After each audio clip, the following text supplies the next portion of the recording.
Padre amado, te doy las gracias, Señor, una vez más por este domingo, por este día que pudimos alabarte, Señor, adorarte. Te doy las gracias, Señor amado, por el grupo de hermanos que ya está conectado, también rogando por los que vienen en camino, para que puedan estar atentos al nuevo profeta que vamos a conocer, Señor amado. Muchas gracias por la vida del profeta Joel, que vamos a empezar a conocer aquello que tuvo para su tiempo, en su contexto, y también para lo que tiene para nuestra época hoy, 2024, Señor. Así que a ti sea la gloria, Señor amado. Dirige a nuestro hermano Nelson en las enseñanzas, en explicarnos los detalles de este maravilloso libro. Y te pedimos a nosotros también, Señor amado, para que nos quite las distracciones que podemos tener en esta hora y media. Nos ayude a estar concentrados en la enseñanza. Ayúdanos en la conexión a Internet también, Señor, que no nos falle. Amén. Y dejamos todo en tus manos, Señor amado. En el nombre de Jesús. Amén. Amén. Muchas gracias, Carlitos. Extraño al hermano Alfonso, pero confío que esté bien. Si no puede conectarse, pero confiemos que está bien. Así que había que decirlo también.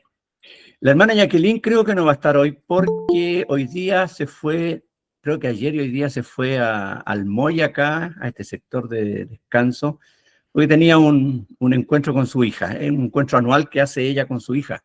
Interesante eso, ¿no? Así que el pobre pastor Eduardo hoy día estaba más solo que un dedo.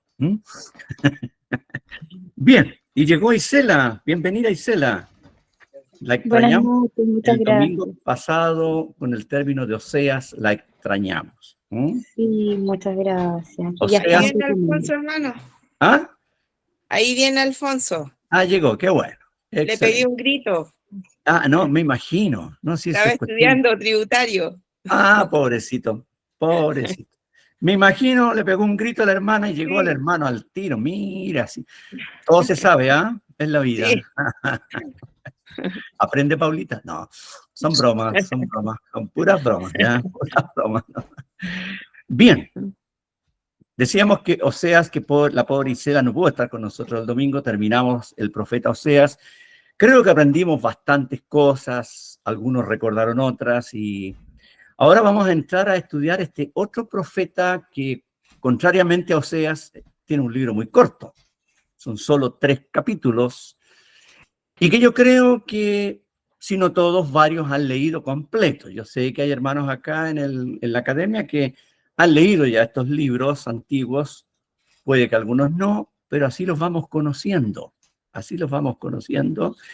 Y como lo vimos en el caso del profeta Oseas, al comienzo de los apuntes, que son bastante resumidos, como ustedes se habrán dado cuenta, tenemos como una introducción explicando algunas características generales acerca de este libro, y vamos a pedirle siempre a nuestra queridísima Paulita que por favor pueda colocar ahí los apuntes y toda esa primera parte, ¿verdad?, que es como una introducción para que comprendamos, por así decirlo, el entorno histórico, ¿verdad? Porque es muy importante, no solo en este libro, cuando uno está estudiando libros de la Biblia, los 66, que uno, si quiere meterse un poco más, tiene que también informarse acerca de todo el contexto, cuando se escribió, el autor, etcétera, etcétera, etcétera. Y así uno va a ir comprendiendo mejor lo que va a estar estudiando. Entonces acá tenemos algunas características que hemos escrito. Y la primera es bien interesante, que no tenemos mayor información acerca de este profeta. No hay mayor información, excepto que escribió este libro, ¿ya? Así que no tratemos de empezar a buscar más información sobre Joel, el profeta, porque no la vamos a encontrar. Ahora, en la Biblia, si ustedes buscan en algún tipo de concordancia o referencias, van a encontrar que hubo otros hombres que están en la Biblia que se llamaron Joel, pero eran otros. Respecto a este Joel, lo que sabemos es que escribió esta profecía, y sabemos que la escribió porque hay una cita muy importante de esta profecía que está en el Nuevo Testamento. Ya la veremos cuando lleguemos al capítulo 2, ¿ok? ¿Quién se acuerda en qué parte está esa profecía de Joel que alguien mencionó en el Nuevo Testamento, en un momento muy importante? Capítulo 2, versículo 28. ¿De dónde? Hechos. De hecho, muy bien. Ahí está el hermano Alfonso. como venía atrasadito, al tiro nos dijo cuál era la cita. Muy bien, hermano. Justamente el apóstol Pedro fue cuando estaba comenzando su mensaje el día de Pentecostés, él citó a Joel. Así que es muy interesante eso. Y como digo, cuando lleguemos ya al capítulo 2 de este libro, casi al final del capítulo 2, ahí vamos a mirar un poco más ese párrafo bíblico que el profeta mencionó. Así que, evidentemente sabemos que es un libro que fue escrito por este hombre, ¿verdad? Porque está esa cita en el libro de los Hechos. Ahora, lo que sí sabemos, porque eso se puede investigar y los que investigan más que nosotros nos han dicho que el nombre significa Jehová es Dios o el Señor es Dios. Un lindo significado para el nombre Joel. Así que, mira, ahí la hermana puso Hechos 2:16, corroborando lo que dijo el hermano Alfonso. Así que estamos bien. Ahora, ¿en qué tiempo escribió este profeta? Hemos puesto acá que se cree que fue uno de los primeros profetas en escribir. No hay exactitud realmente cuándo, aunque como algunos mencionan, la evidencia interna permite más o menos dar una idea de cuándo él escribió. ¿Ok?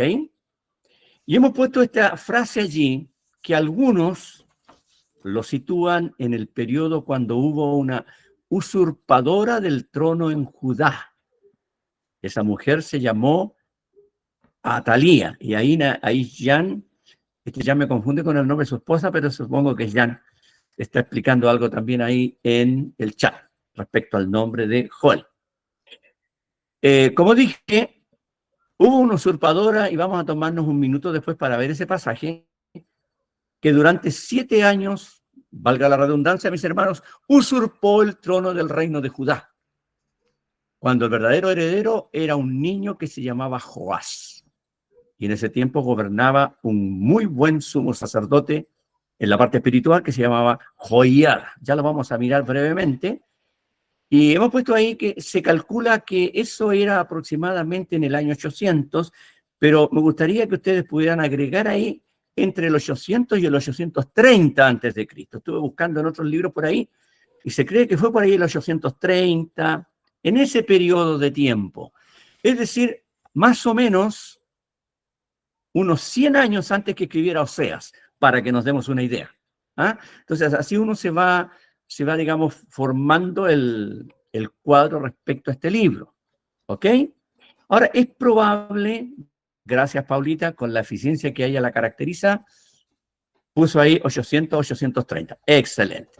O puede poner 830, 800. Bueno, pero ustedes lo entienden, ¿cierto? Ahora, es muy probable que algunos conozcamos, yo sé que algunos conocemos la historia de ese tiempo de Atalía, pero puede que algunos hermanos no lo conozcan o si lo han leído no se acuerdan.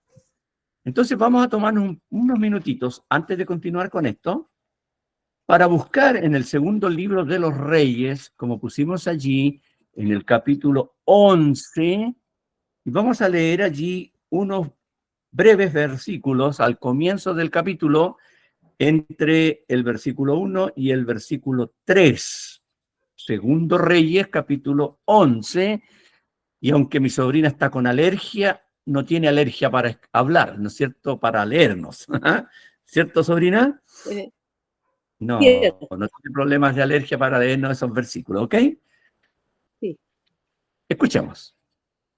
Ya.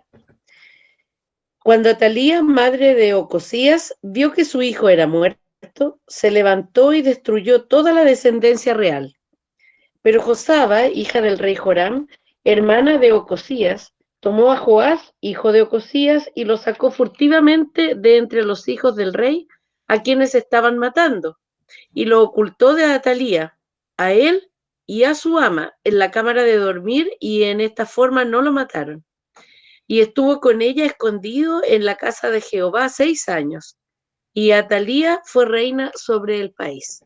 Muchas gracias. Fue un tiempo, bueno, hubo bastantes tiempos tormentosos en los dos reinos.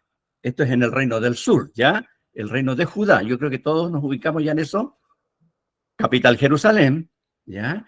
Y realmente hubo un lío ahí Y este rey Ocosías, cuya madre se llamaba Atalía, fue muerta por un hombre llamado Jehú. ¿Ya? Es una historia interesante que usted puede leerlo ahí en los capítulos anteriores. Entonces, ¿qué hizo esta mujer llamada Atalía? Que podríamos emplear una frase de armas tomar esta mujer. Fue y destruyó toda la descendencia real. Empezó a matar a toda la descendencia real. Y en aquella época esas cosas eran muy comunes entre los reyes. Y aunque este era el pueblo de Dios, la parte sur del pueblo de Dios, el reino de Judá, estas cosas pasaban.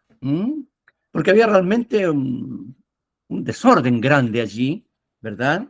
Había lógicamente un alejamiento de Dios, pese a que era el pueblo de Dios y tenían el templo y los sacrificios y todo aquello, pero era un desorden grande, porque este Ocosías, cuando uno lee un poco acerca de él un poco antes, va a encontrar que este Ocosías era un hombre que no estaba haciendo lo bueno ante los ojos del Señor. Ustedes pueden buscarlo por sí mismos más atrás, en alguno de los capítulos anteriores. Hubo una matanza espantosa, pero hubo una mujer, y es interesante, hermanos, cuando en la Biblia se ve el nombre de alguna persona que hace algo valeroso, valiente, está su nombre, ¿ya? Y en el verso 2 aparece una mujer llamada Josaba, que era hija del rey Joram, ¿ya? Este Ocosías era hijo de Joram. Ella fue valiente y escondió a uno de los hijos del rey que estaba muriendo, llamado Joás, y lo tuvo escondido 6 años. Y si ustedes siguen leyendo después la historia en el versículo 4 en adelante, el sumo sacerdote se animó, ¿ya? Y lo puso a Joás como rey y mataron a Atalía. Pueden leer toda la historia ustedes después. Entonces, si pensamos un poco, de acuerdo a lo que entienden la mayoría de los que han estudiado en profundidad estas cosas, fue un tiempo de anarquía, un tiempo en el cual reinó esta mujer llamada Atalía. Y a los que les gusta investigar les doy un dato. Ya a los que les gusta investigar, busquen por aquí en estos libros históricos, ya, y se van a dar cuenta que esta Atalía era descendiente de un rey muy inicuo llamado Acab, del reino del norte. Ya, busquen por ahí, no les voy a dar los datos para que ustedes busquen también, ya, para que ustedes investiguen, ¿cierto? Por su cuenta. Y ustedes saben que Acab era el marido de la famosa Jezabel.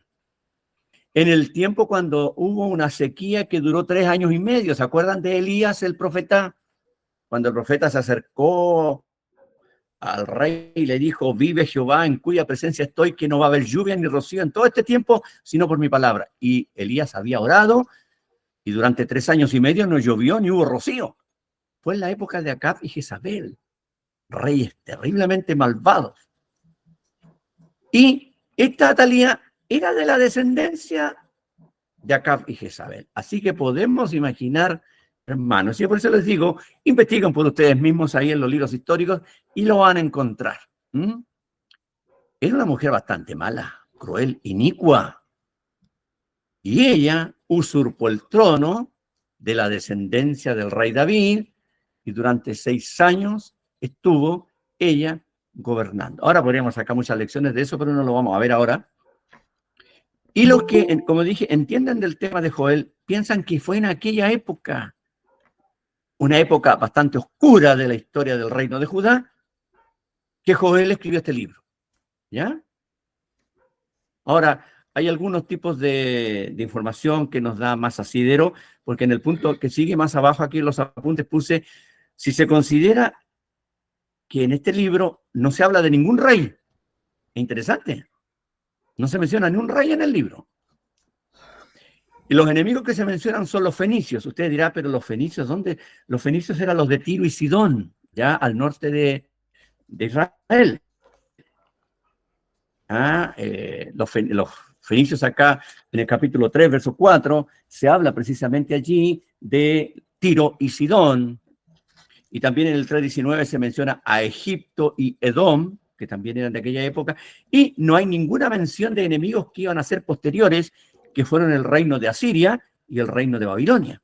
Entonces, por eso los que entienden del tema creen que fue en aquella época bastante bastante oscura, anárquica, cuando Atalía usurpó el trono.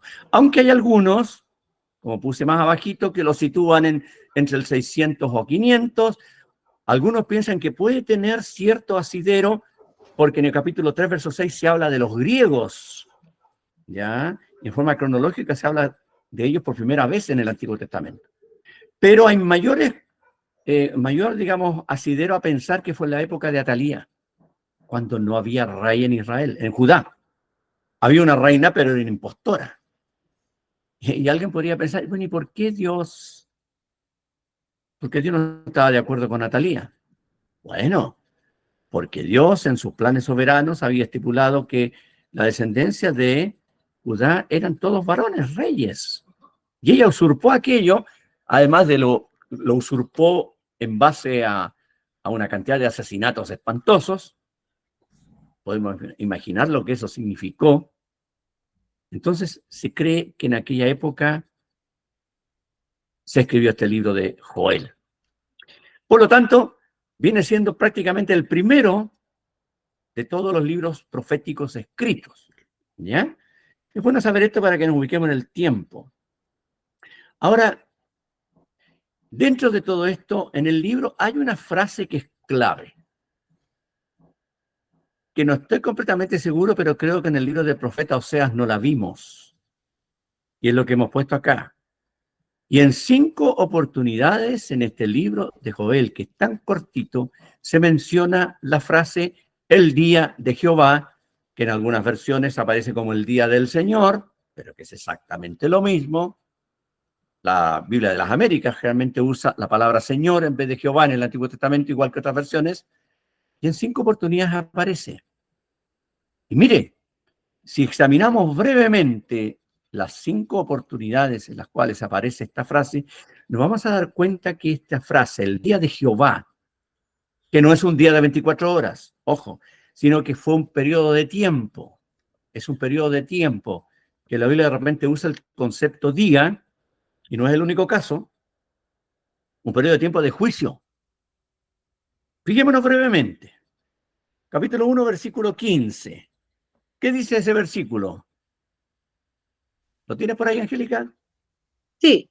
¿Qué dice? Dice, ay del día, porque cercano está el día de Jehová y vendrá como destrucción por el Todopoderoso. ¿Qué les parece? Ya en la primera ocasión dice, y hay un ay. Y sabe que cuando en los libros proféticos especialmente, y recordemos que en Apocalipsis aparece varias veces, también en el profeta Isaías, en algunos de los capítulos, cuando se habla del unai, es un ay de dolor, de angustia, porque lo que viene es terrible. ¿Ya? ¿Y qué dice aquí en este primer versículo que aparece en la frase? Cercano está el día de Jehová y vendrá como destrucción por el Todopoderoso. Y si vamos ahí al capítulo 2, versículo 1, leo yo ahora, dice, tocad trompeta en Sión y dad alarma en mi santo monte, tiemblen todos los moradores de la tierra, porque viene el día de Jehová, porque está cercano. ¿Y por qué tenían que temblar? Porque era un día de juicio que venía. Y si avanzamos y miramos el capítulo 2, versículo 11, démosle la oportunidad ahora a otro hermano para que lea, porque después a mi sobrina le va a tocar leer el capítulo 1 entero. ¿Qué otro hermano lea o alguna hermana? 2:11. ¿Qué lo tiene? Yo lo tengo. Adelante. Y Jehová dará su orden delante de su ejército, porque muy grande es su campamento, fuerte es el que ejecuta su orden, porque grande es el día de Jehová y muy terrible. ¿Quién podrá soportarlo? ¿Qué le parece? Llevamos 3 citas ya y de nuevo está el concepto. Grande es el día, muy terrible. Incluso dice, ¿y quién va a poder soportarlo? Y después vamos al capítulo, el mismo capítulo, versículo 31, que aquí incluso emplea una expresión incluso más fuerte. Otro hermano que lo lea. 2:31. No se atropellen. Ya, el sol se oscurecerá. No, perdón, el sol se convertirá en tinieblas y la luna en sangre antes que venga el día grande y espantoso de Jehová. Muchas gracias. ¿Se dan cuenta? Aquí como que emplea otra frase. Habla del día grande y espantoso de Jehová. Incluso ahí menciona algo de la luna en sangre, el sol en tinieblas, y yo sé que la gran mayoría de los que estamos acá conocemos el libro de Apocalipsis y sabemos que hay una frase por ahí en el capítulo 6, cuando se está hablando del sexto sello, y son frases similares. Entonces, mi amado hermano, cuando uno está estudiando así, uno tiene que ir parando las antenas, ¿cierto? Dándonos cuenta que esta expresión, este periodo de tiempo que va mencionando el profeta ya por cuarta oportunidad, es un periodo de juicio que venía. Y la última cita está en el capítulo 3, verso 14. ¿Y quién lo puede leer? Acá, hermano. Adelante, Carlito. Muchos pueblos en el valle de la decisión, porque cercano está el día de Jehová en el valle de la decisión. Ah, ¿qué le parece? Dice, cercano está el día de Jehová en el valle de la decisión. Y este pasaje está relacionado con un pasaje del Nuevo Testamento que habla de juicio de las naciones. Ya lo vamos a ver cuando lleguemos a ese momento. Entonces, las 5 citas que hemos leído y que menciona este profeta en sus 3 capítulos hablan de un periodo de tiempo que el profeta vaticina acá, predice, por supuesto, guiado por el Señor, un tiempo que sería de juicio y de castigo. Ahora, si uno lo mira en el libro, en cierto sentido, en ese periodo de tiempo, ya cuando veamos el capítulo 1, nos vamos a dar cuenta que hubo juicio de parte de Dios para el pueblo de Judá. Bastante fuerte porque afectó a toda la sociedad completa, lo vamos a ver luego.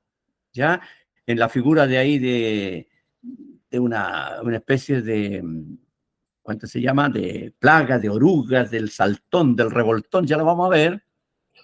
Pero hermanos, evidentemente, si nosotros tomamos esas 5 citas y lo vamos relacionando con pasajes del Nuevo Testamento, especialmente del libro de Apocalipsis, nos vamos a dar cuenta, como hemos puesto acá, que este mensaje no fue solamente para los días de Joel, sino para un futuro que para ahora ya es cercano. Un tiempo de juicio que entendemos se relaciona con lo que en el Nuevo Testamento se habla del día del Señor, ese tiempo de juicio que tendrá que ver con la gran tribulación y otras cosas más. Entonces, es interesante cómo el libro del profeta Joel, siendo tan breve, nos está aquí enfocando hacia el futuro que ahora, como digo, para nosotros ya se viene más cercano. Entonces, esa frase es bien interesante. ¿Ok? Y algo más en esta introducción que estamos haciendo. Hemos puesto allí que aquí se habla de Judá y de Jerusalén. Y también se menciona en cierta oportunidad esa Sión. Y sabemos que Sión es otro término que en el Antiguo Testamento se usa para hablar precisamente de Jerusalén, el monte Sión, el monte del templo. ¿Ya? Entonces, naturalmente, como hemos puesto acá, que además aparece la casa de vuestro Dios, aparece precisamente lo que tiene que ver con el templo, y que yo tengo en mi Biblia, tengo anotado por acá, por ahí un par de frases, la casa de Jehová, la casa de vuestro Dios, que aparece acá en el libro. Es evidente que el mensaje fue dirigido principalmente al reino del sur, al reino de Judá, capital Jerusalén. Aunque se menciona en 2 oportunidades a Israel. Capítulo 3, versículo 2, ya, pero allí habla en un sentido general de Israel, porque ese pasaje tiene que ver con el tiempo del día del Señor, el día de Jehová, y también en el versículo, como dice el verso 16, porque también se habla allí se habla de Israel. Pero el mensaje en sí está dirigido por el Espíritu Santo a través del profeta Joel al reino del sur en un tiempo complicado, en un tiempo difícil, en un tiempo de anarquía. Y yo en lo personal me inclino a pensar que fue precisamente en ese tiempo, porque lo que Dios va a hablar en el capítulo 1 va a indicar de que la cosa estuvo mal por varios años.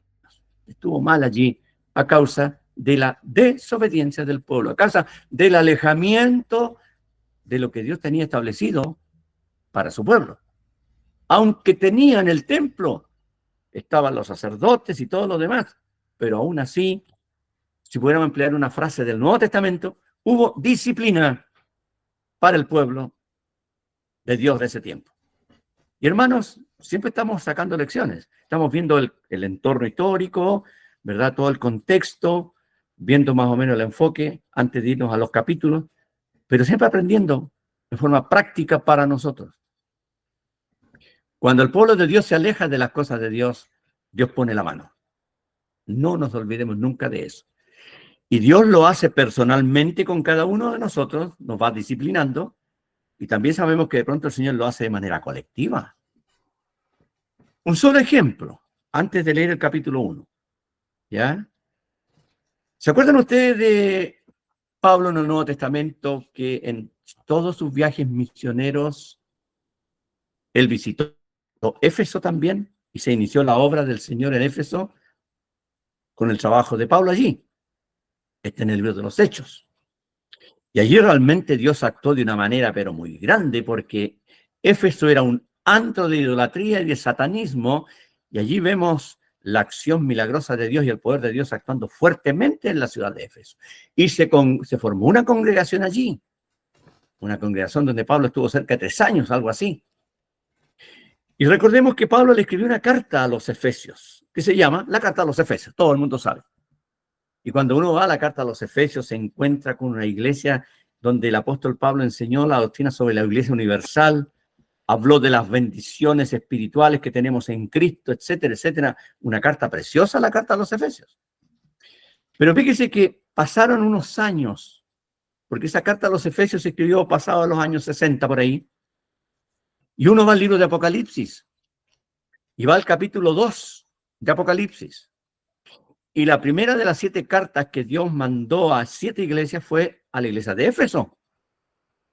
¿Y qué fue lo que Dios le dijo allí en Apocalipsis capítulo 2? Si ustedes se recuerdan, y si no se recuerdan, busquen después en Efesios 2, la primera de las 7 cartas. Dios le dice a Éfeso, a los creyentes de Éfeso, una iglesia bien establecida, una iglesia con buena doctrina, Dios les dice, tengo contra ti que has dejado tu primer amor. Y al final de la carta ahí que Juan escribe, ¿verdad? Inspirado por el Espíritu a Éfeso, Dios les dice que si ellos no se arrepentían, Dios iba a quitarle el candelero del lugar donde ellos estaban. ¿Qué significaba? Que la congregación se iba a terminar. Y se sabe, mis hermanos, que en aquel lugar donde estuvo Éfeso, no hay actualmente ninguna congregación cristiana. ¿Por qué? Porque Dios puso la mano sobre toda la congregación. Es interesante pensar en este hecho. Dios, por cierto, ¿qué quiere de nosotros en lo personal?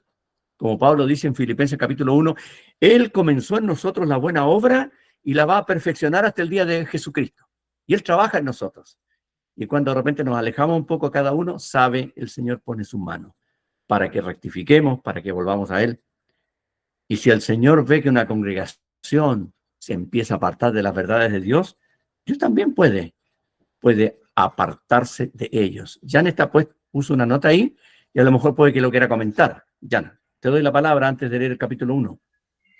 Sí, les decía que lamentable que solo hayan pasado unas décadas desde que Pablo había escrito la carta a cuando Juan escribió. Me hace pensar en nosotros mismos como congregación, porque vamos a estar en aniversario este mes. Claro. Como digo, y debe llevarnos a imaginar, o sea, llevarnos a ponernos en el lugar de Éfeso y ser celosos de estudiar su palabra, de enseñar su palabra y de mantenernos firmes en el Señor. Claro, es muy importante.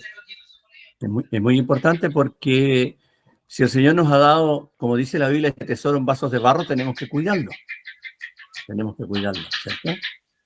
Ahora, el hermano Alfonso pone ahí una notita que algunos piensan que ahí en el caso de Éfeso el candelero era el pastor.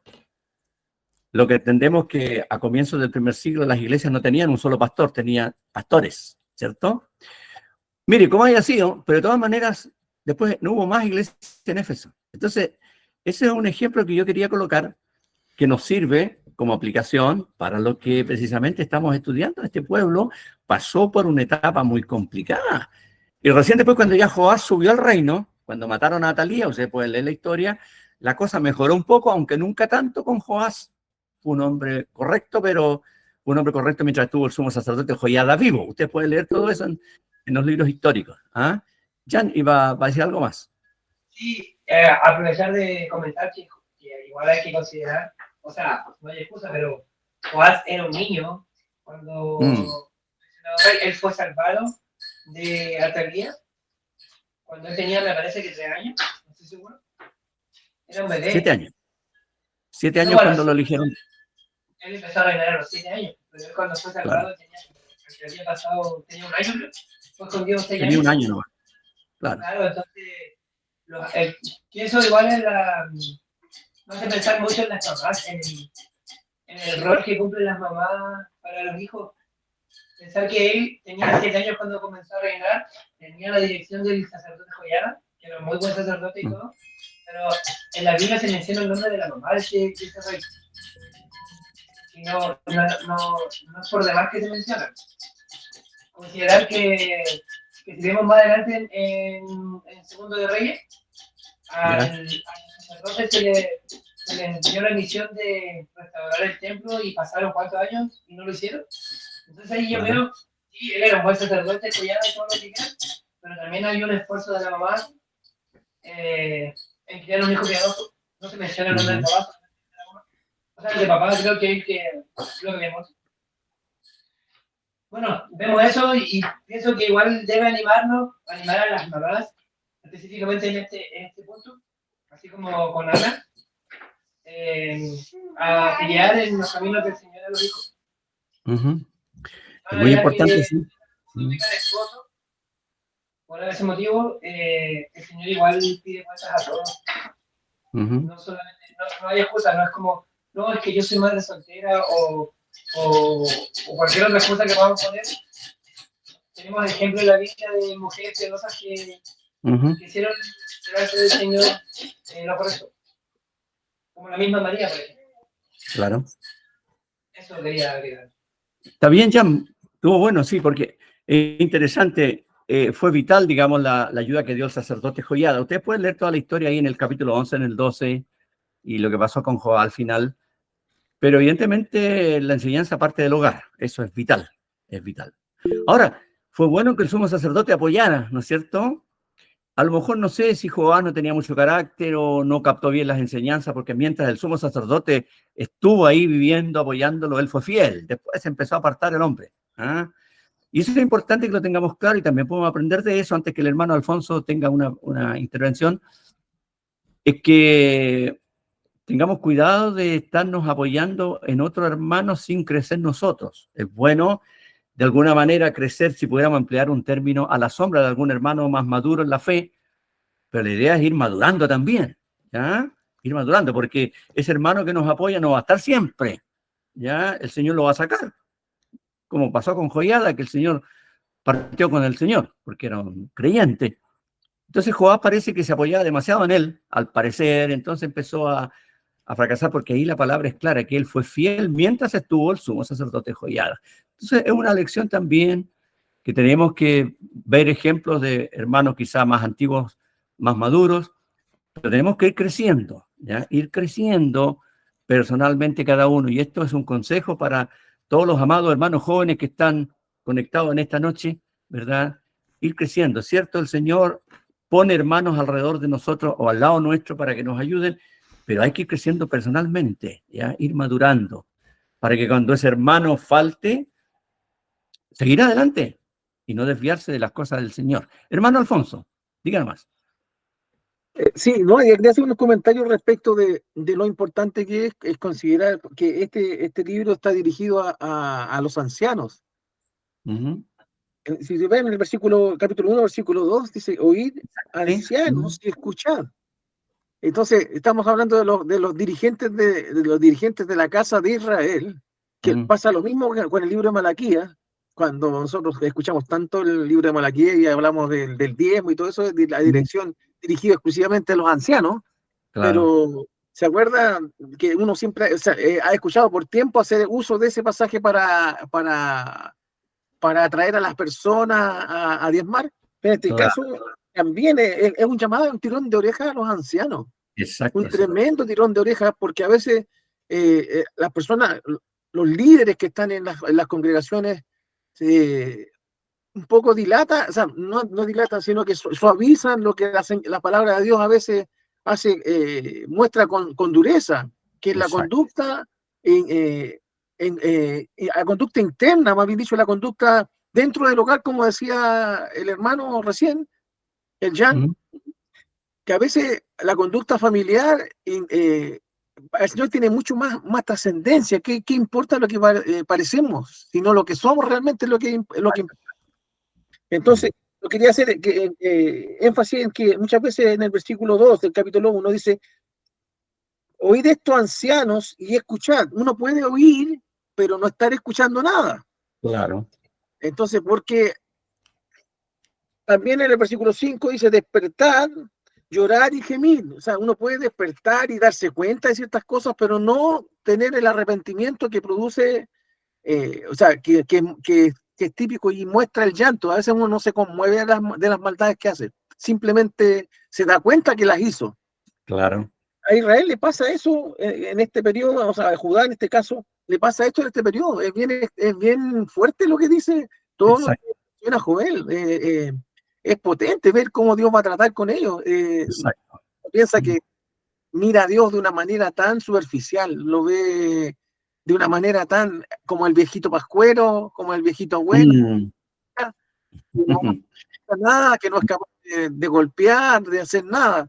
Y sin embargo, lo vemos de una manera terrible tratando con su pueblo. Y más encima le está Claro. prometiendo que va a llegar un momento que no va a haber ninguna posibilidad de escaparse de su mano. O sea, realmente quien no entienda a Dios como el Todopoderoso y temible, no está entendiendo nada. Así que Claro. a mí realmente produce, uno ve el trato que Dios tiene con Israel y a pesar de eso le dice que los va a considerar, los va a limpiar para poder mostrar que es su pueblo. Y en este caso Israel, nosotros, imagínense nosotros como la iglesia, qué privilegio tenemos. Claro. Israel va a ser restaurado de manera plena, va a ser probado por fuego en la tribulación y va a ser restaurado, va a ser manifiestamente probado que es el pueblo de Dios. Y Claro que nosotros, sí. como la iglesia, tenemos un tremendo privilegio. Imagínense de tener a nuestro Dios en el presente. Tampoco tenemos que olvidarnos, como se olvidó Israel, de que Él es un Dios santo, que Él no es, en Él no habita la maldad, que en Él es un Dios que debemos estar siempre nosotros considerando que es un Dios que también castiga la maldad, castiga el pecado.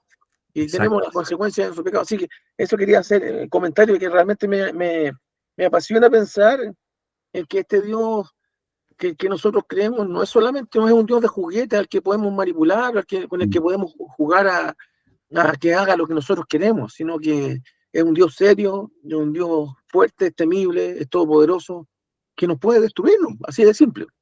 Claro, y justamente, hermano, fue lo que aprendimos o recordamos cuando estudiamos el profeta Oseas, y ahora nos vamos dando cuenta que la línea de Joel es exactamente la misma porque es el mismo Dios. Entonces, y vamos a aprovechar justamente de leer el capítulo 1, no vamos quizá a verlo verso por verso, pero la lectura nos va a servir para comprender de qué manera Dios aplicó la mano allí, ¿ya? Ahora, si Paulita puede adelantar un poquito los apuntes, ya, cuando hablamos allí de la plaga de langostas, ¿no es cierto? No hay un consenso si fue una cosa real o fue una figura. Algunos piensan ahí que se trató de una invasión de un pueblo enemigo, aunque los libros históricos no presentan eso en el tiempo de la Talía esta, pero de hecho fue un juicio de Dios, fue un juicio de Dios que cayó. Ahora, si fue un asunto literal, fue terrible para el pueblo, lo vamos a leer ahora y nos vamos a dar cuenta justamente que fue un castigo fuerte para ellos, gente que vivía de la agricultura, de las ovejas, qué sé yo.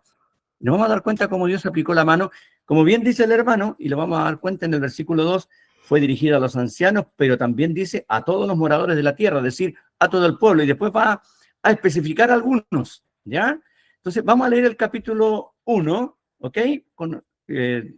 Explicando algunas cositas ahí. Angélica, ¿está por ahí, mi sobrina? Sí, aquí estoy. Y está calladita. La hicimos descansar un poco, sobrina, adelante por el tema de los versículos, pero ahora le toca. Son 20 Ya. versículos. Por favor, escuchemos con atención Y fijémonos cuando ella va leyendo que aparecen distintos grupos acá. Fijémonos en eso. Y sobre los que más se hace énfasis es precisamente en el liderazgo. Y ahí lo vamos a ver. Por favor.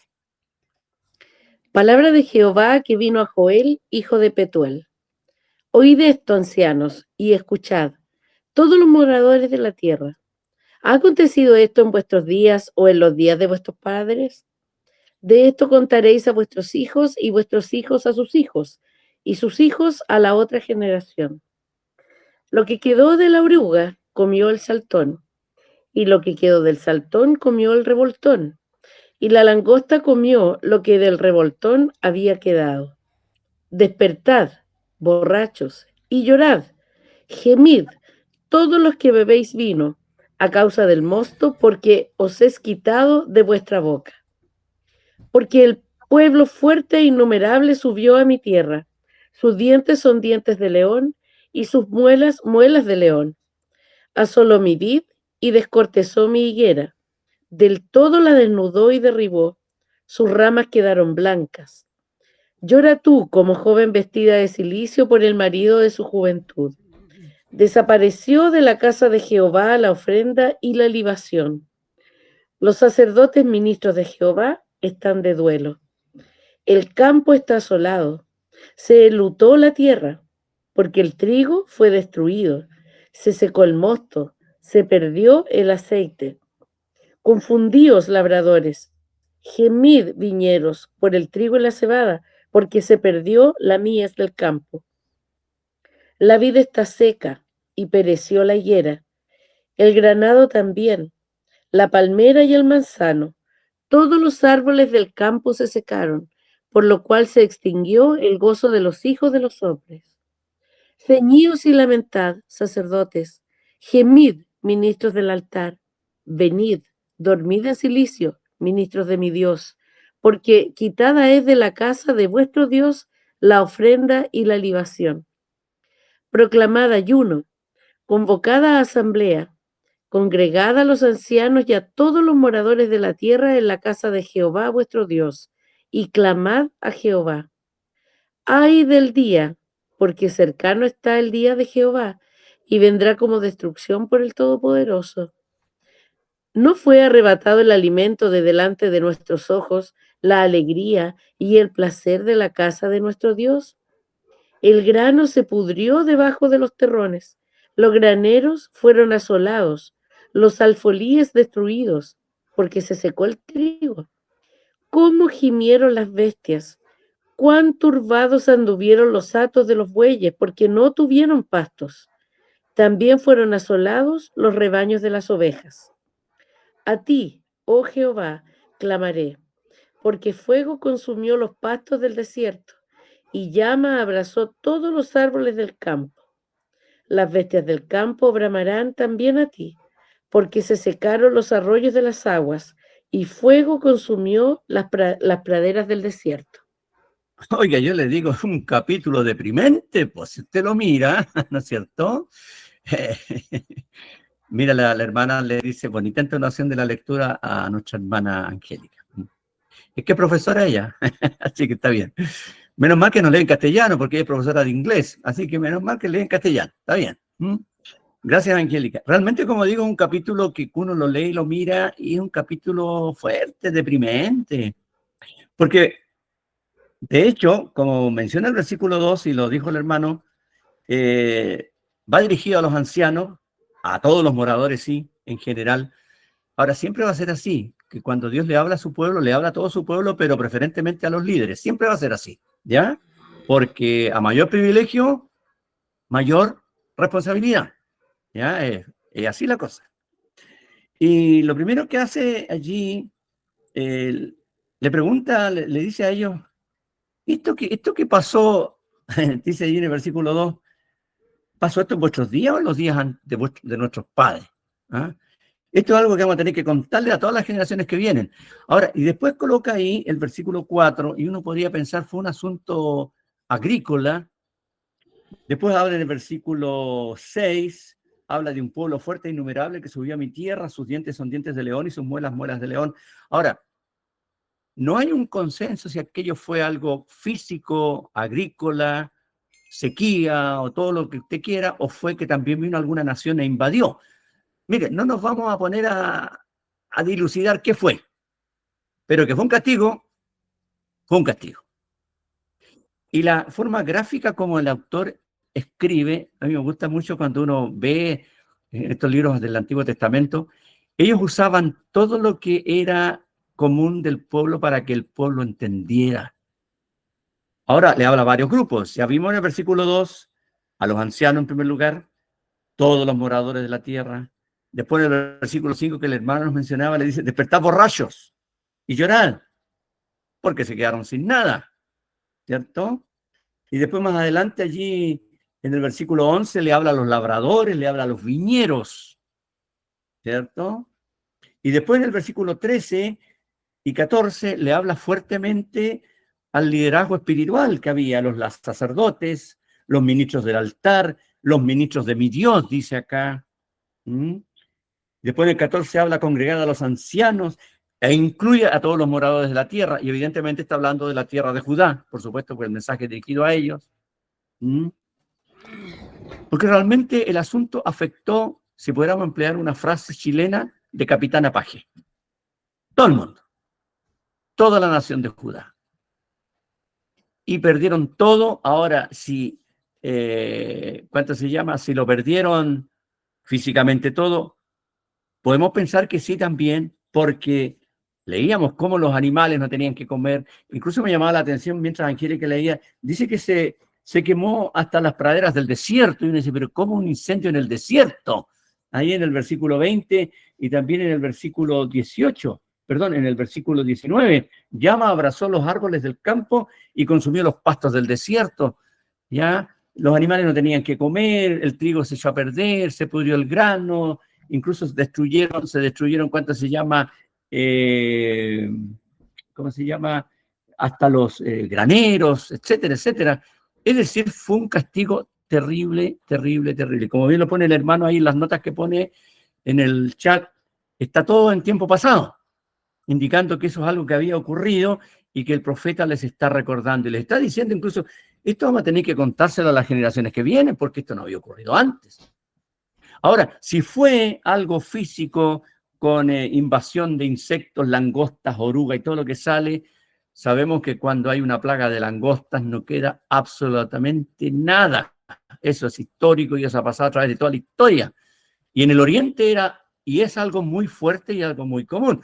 Yo sé que aquí en Chile nosotros no tenemos ese problema, pero en el ¿cuánto se llama? En el Oriente sí, y lo pueden tener hasta el día de hoy.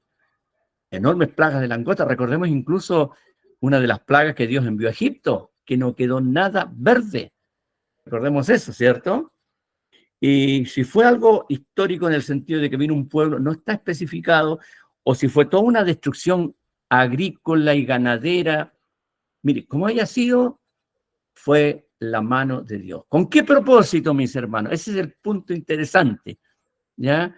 Usted puede analizar todos los versículos y darse cuenta, la vid asolada, las higueras sin corteza, las ramas quedaron blancas, ¿ya? Incluso no tenían cómo ofrendar nada a Dios, versículo 9, ¿cierto? Y más adelante lo menciona en el versículo 13, que fue quitada la ofrenda, la libación, no había con qué hacer absolutamente nada. Como la Constitución analiza y lo ve así físicamente, ya fue un desastre espantoso, la vid seca, el granado también, la palmera, el manzano, todos los árboles se secaron. Más adelante cuando habla de animales, dice que los animales gemían, dice en el versículo 18, estaban turbados los bueyes, los rebaños de ovejas asolados. Es decir, fue una destrucción espantosa por el lado que usted le busque. Hayan sido enemigos que vinieron a destruir o hayan sido estas plagas. Había un propósito. El propósito de que este pueblo despertara. Bueno, a los borrachos le dice despierten, lloren. Pero más adelante, cuando habla allí, ¿no es cierto?, de la casa de Jehová en el verso 9, que no había ofrenda, no había libación, incluso dice los sacerdotes, ministros de Jehová están de duelo. ¿Y qué les dice después en el versículo 13? Ceñíos, lamentad, sacerdotes. Gemid, ministros del altar. Venid dormida en cilicio. Ahora era algo muy común que cuando un judío estaba en tiempo de duelo, de arrepentimiento, el judío se colocaba una ropa áspera debajo de la ropa, el cilicio, que era una cuestión que le hacía daño. Dormida en cilicio, ministros de mi Dios. Ya no queda ofrenda en la casa de Dios. Ahora, si todo esto ocurrió también en el tiempo de Atalía, el libro histórico no lo dice, pero de que durante los 6 años de esta mujer hubo una situación tan espantosa en lo moral y en lo espiritual, ¿no es cierto? Evidentemente, aquí está reflejado y por eso le está llamando al arrepentimiento. Jan, tú ibas a decir algo.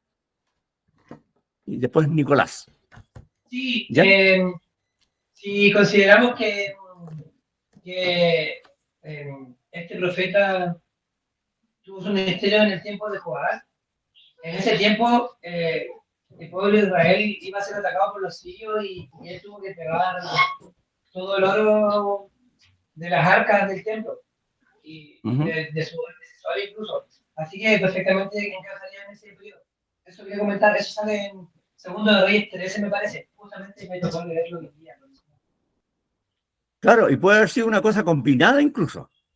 Puede haber sido combinado, puede haber sido algo que vinieron ejércitos y también una situación, porque evidentemente si uno ve cuando Dios habla de las maldiciones en el libro de Deuteronomio, que me parece que la hermana Wendy puso una nota ahí, cuando Dios castigaba a Israel, toda la cosecha iba mal, se acababa el tema de los animales y le iba pésimo, no tenían nada, ¿ya? Así que puede haber sido algo combinado, pero que fue fuerte, fue muy fuerte. Nicolás, tú ibas a decir algo. ¿Nico? Sí, hermano Nelson, déme un segundo que voy a aprender acá para que también quede la grabación. Ya pasó el segundo. Sigue nomás. No, sí, es que yo quería preguntarle, hermano Nelson, por... Ya, Quería saber pregúntame para callado. por qué existía la costumbre de vestirse en silicio. ¿Cuál es el Era la sentido? costumbre que ellos tenían para demostrar arrepentimiento y humillación, ¿ya? Sufrimiento. Incluso echaban, se rompía la ropa, echaban ceniza sobre la cabeza, eran todas costumbres que tenían justamente. Claro, yo no habría podido hacer eso porque no tengo pelo, ¿ya?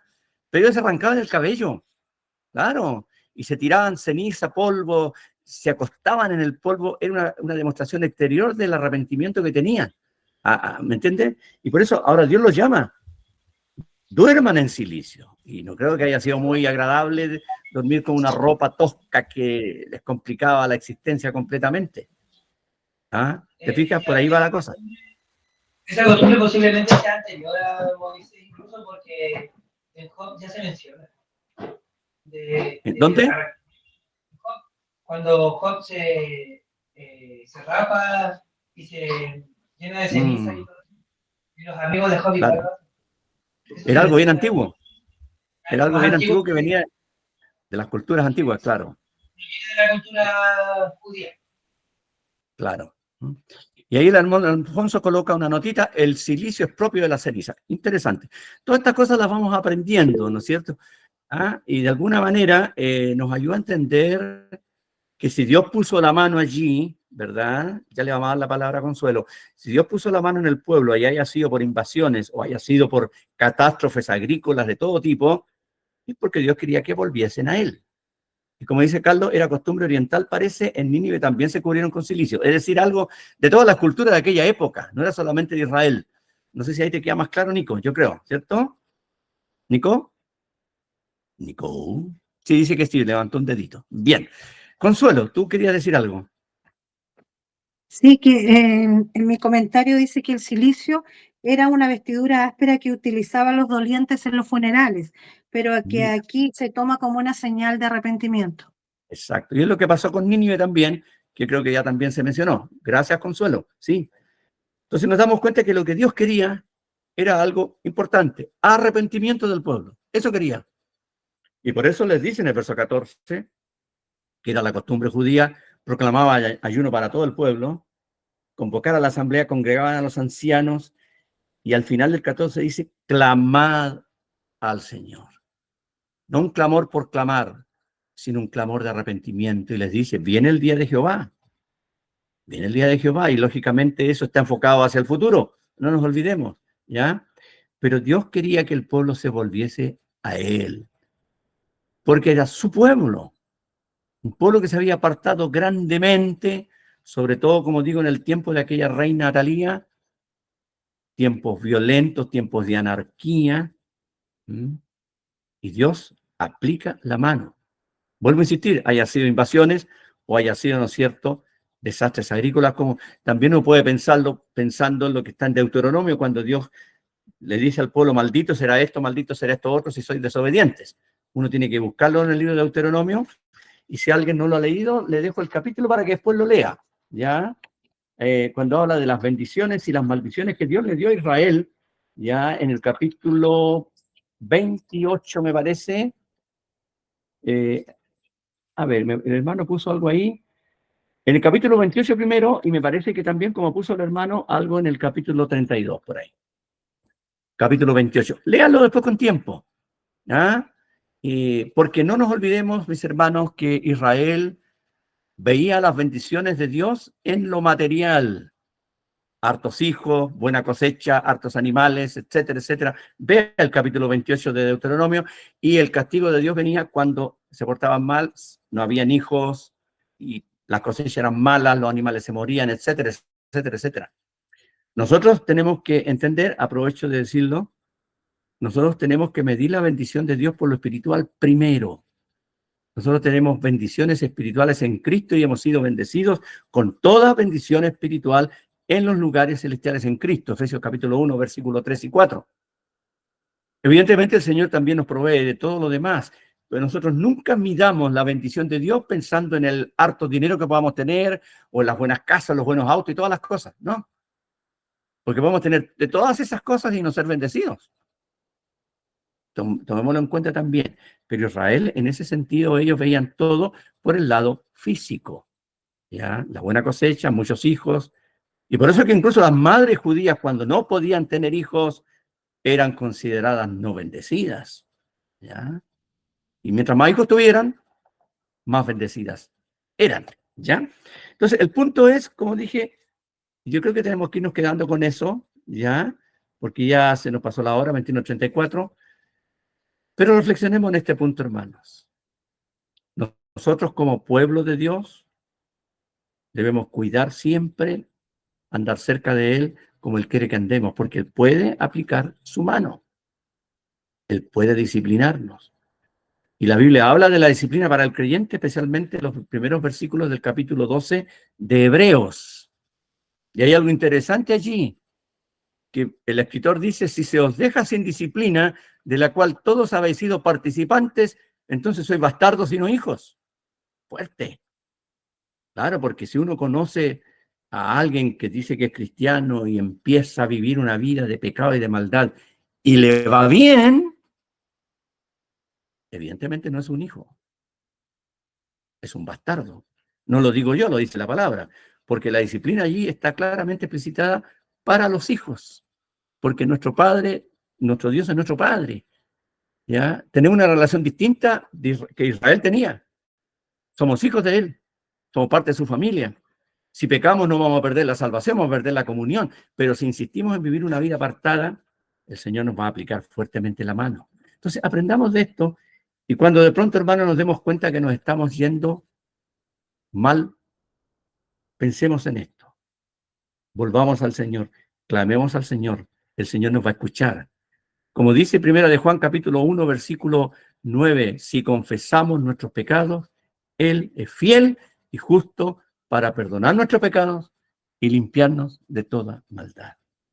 No vamos a ver el tema del día de Jehová porque lo vamos a ver más adelante, ¿ya? Pero aquí ya el escritor, casi digo apóstol, el profeta, ya les habla por primera vez en este capítulo del día de Jehová que viene para que el pueblo despertara. Y de hecho, de alguna manera, ellos sintieron la mano disciplinadora de Dios en ese tiempo, con todo lo que leímos en este capítulo. Que no viene al caso quizás de glosarlo verso por verso como en otros capítulos, pero que el contexto y el grueso y el conjunto del capítulo nos muestra lo que pasó a causa de haberse alejado del Señor, haber abandonado las cosas suyas. El Señor nos libre personalmente a cada uno, porque esto es una lección muy personal que cada uno debe tomar siempre, desde el más joven que estamos acá en la academia hasta yo que soy el más viejo, tenemos que tomar personalmente esto y no apartarnos del Señor, porque el Señor a sus hijos los disciplina y los ama. Y como nos ama, nos disciplina. Esa es la lección principal que podemos sacar hoy día acá. Si usted quiere seguir buscando, mirando, vea el libro de los reyes, vea la historia de los reyes, esa época tan negra que tuvieron allí, y vamos a aprender cosas interesantes. Pero lo vamos a dejar hasta acá.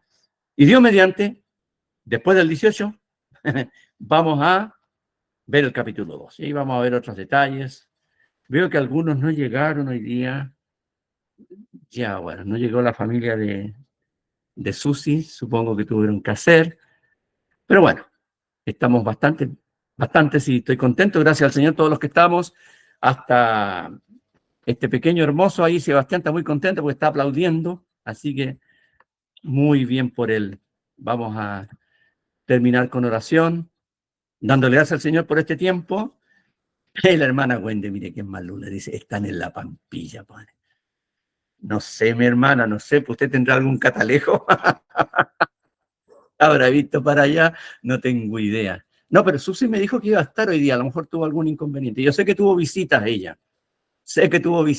y a lo mejor terminó muy tarde la visita, así que se perdió en el primer capítulo, Dios mediante, el próximo capítulo 2, el próximo domingo 20, ¿cuánto es? A ver, 5, 22. Vamos a estar en primavera, hermano, el próximo domingo. Ojalá que el tiempo esté mejor, ¿cierto? Ahora vamos a orar y me voy a permitir orar yo al final para orar por nuestro hermano Harold. Ya nuestra hermana Julie nos contaba de que tiene sus problemas en las rodillas y necesita fortaleza del Señor en su tratamiento, porque sabemos que la situación que tiene ahí de meniscos y de artrosis no es muy buena. Oremos al Señor, que el Señor fortalezca a mi hermano, a la familia. Oramos al Señor también, que el Señor nos guarde cada uno en esta semana. Es una semana bonita, donde se comparte, pero el Señor nos dé sabiduría para saber compartir bien, ¿cierto? No desmandarnos, ¿cierto? Si nadie dice que no se come un pedazo de carne, una empanada y todo lo demás, aunque engorde, pero seamos sabios. Les anticipo, porque como todos están aquí, prácticamente, bueno, a los jóvenes les mando un versículo diferente cada día, pero el versículo de mañana, se lo anticipo, tiene que ver mucho con la gloria de Dios, incluso en el comer o en el beber, ¿ya? Mañana se los voy a mandar en la mañana, ¿ok? El Señor nos bendiga. Oremos al Señor, mis hermanos. Padre amado, te damos gracias porque tú nos has dado este tiempo alrededor de tu palabra, poder, Señor, comenzar a conocer un poco más a este profeta Joel.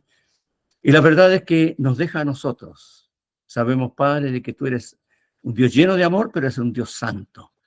Un Dios que quiere que vivamos una vida que te agrade. Ayúdanos, Señor, a cada uno a buscarte y a vivir una vida que te agrade, Señor.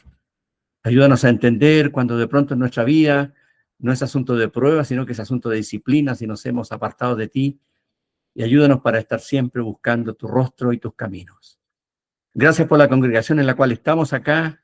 Sabemos, Señor, también que Angélica está en una buena congregación en Talca y Cristian también ahora está en una buena congregación allí en Conchalí. Y te damos las gracias, Señor, porque tú has provisto lugares donde tu palabra se predica con fidelidad. Ayúdanos, Señor, para que nunca nos apartemos de las verdades tuyas y mantengamos siempre tu palabra y la honra a ti en primer lugar. Queremos aprovechar este momento para orar por nuestro hermano Harold, pedirte por él, Señor, porque sabemos que la situación que está viviendo de sus rodillas es preocupante, pero sabemos que tú eres el Dios Todopoderoso que puede aliviarle, fortalecerle por medio de los tratamientos médicos. Acompaña a nuestro hermano, acompaña a nuestra hermana Julie también, que sabemos que está un poquito enferma. Su mamá sabemos que también no estaba muy bien, nos decía Nicolás. Oramos que tú pongas tu mano de bendición allí en la casa de nuestros hermanos. Oramos que les guarde, les fortalezcas y a cada uno también. Y nos guardes del maligno esta noche y cada día, en especial durante la semana. Te alabamos, te bendecimos, en el nombre del Señor Jesucristo. Amén. Amén. Bendiciones, mis hermanos. El Señor guarde a cada uno. Guardémonos nosotros también, cuidémonos. Mira, la Nair está todo el equipo ahí. 4, mira. Qué bonito. Qué bonito. Lindo bebé. Lindos, no. Se parecen los dos niños a la mamá. Son mamá. Pura mamá. Sí, qué rico. Bendiciones. Chao. Que estés